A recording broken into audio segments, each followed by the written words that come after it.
Hey, Riddle here. Welcome to my channel, or welcome back if you're a subscriber. I really appreciate that. We're almost to 8,000 people, which I know is nothing compared to the Kardashians, but how can I compete with her intelligence? I don't know.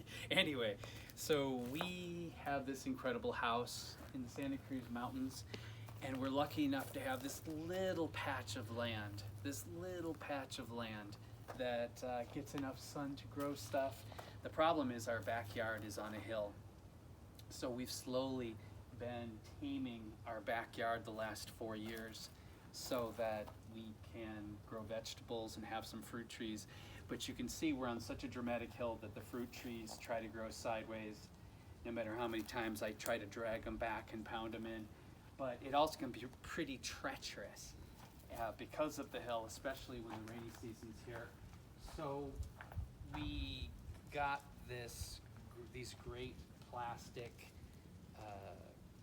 planter boxes, and we're doing a step garden on the hill right now to try to make some flat surfaces that we can walk on, but also we need some flat surfaces so we can put down either gravel or some mulch or some artificial grass, because every time we walk out in the yard and walk back up the stairs to go back into the house, we're tracking mud and debris back into the house. And of course the house has cream colored carpeting, which wasn't our choice. It came with the house. Someday it'll be hardwood floors when we can afford it. But the video today is about the Sun Joe. The Sun Joe electric rototiller. And I'm usually really suspicious about inexpensive appliances, inexpensive tools, and in general they turn out to be pretty crappy and either not work at all. Like, you've seen my video that makes people angry all the time about the inexpensive branch grinder we bought. I still say the thing's a piece of crap, but the Sun Joe has not let us down. I have to say, it's easy, it's lightweight. I don't know if you've ever worked a rototiller. It still takes upper body strength. I mean, you still have to be in somewhat decent shape to control it, but this is a lot easier to control and just as effective as a gas-powered one or one you'd have to rent from a tool supply place. And not only is it really easy to handle, it cleans up really well, and it's really powerful. And you can just plug it in and go. And I have to say, I did all this, and you can see the dramatic, that's what it looked like before. It was a dramatic hill, like all the way down like this with this little machine. So I'm gonna run the machine a little bit to let you see how it works and how well it works. And then I'm gonna give it a thumbs up and say, gosh, for the price, if you have to rototill every year and you can get an extension cord out to the place that you need to rototill in your garden, definitely buy one. Definitely worth the money. It's a good little machine. All right, here we go.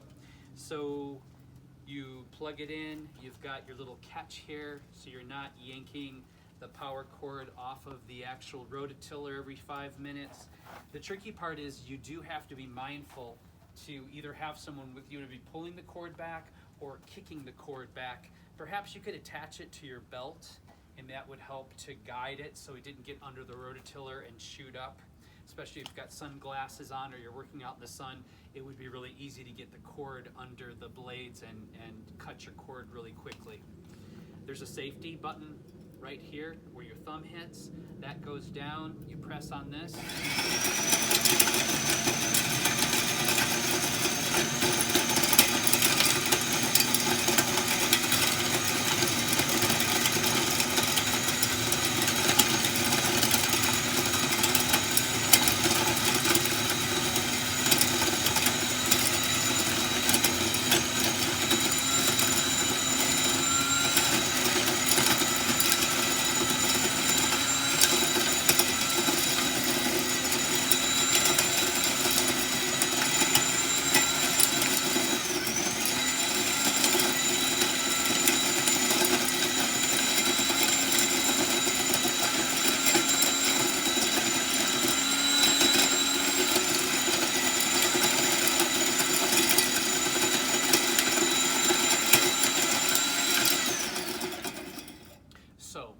something I'm observing right now is if you're working where your soil is heavy clay and you've got a lot of stone in it, you may want to pre-wet it the day before, because this soil is now kind of bone dry and it is near the house. So this is kind of foundation soil, which I shouldn't mess too much with, being so close to the house anyways, because I want to keep my grade, my water draining away from my house.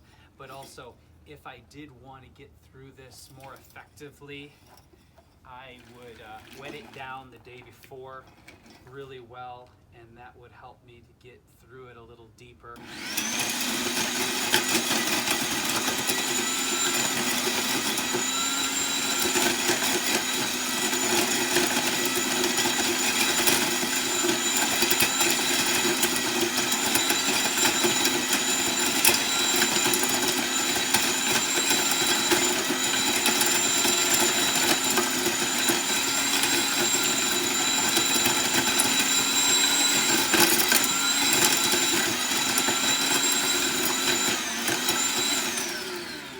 As you can see, it's pretty easy to handle, and it does chew stuff up. And especially if you're working with pre-established soil, or you were working on top of sod where the soil was already moistened or softer, it does a really good job. So get a Sun-Joe. Hey, thanks for coming to my channel. If you like my quick, honest, money-saving tips, reviews, home repairs, organic gardening, art, and occasional magic, please subscribe, it helps. Take care of yourselves, and please take care of each other. I honestly believe how we treat each other on the streets is our ultimate reality. Not all the fear-mongering and hate politics that are out there, but the respect and dignity that we treat each other's with at the post office and the grocery store and as we're driving. That's what makes a kind, great America. Bye for now.